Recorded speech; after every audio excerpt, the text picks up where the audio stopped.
Hi guys, magluluto na naman ako ng adobong atay. Ayan guys, oh.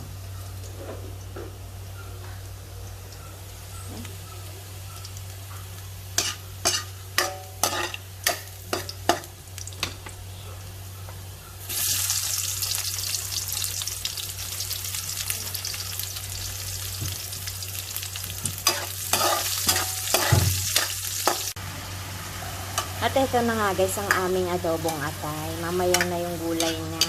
Lulutuin ko muna tong atay. At syempre ang aking mahiwagang takip. Dagan ko nga ng black pepper.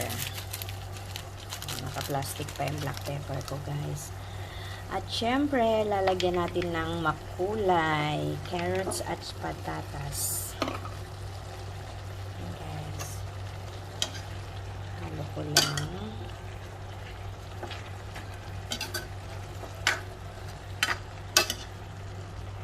At pag naluto ko na nga yung patatas guys, kakain na kami. Kain tayo.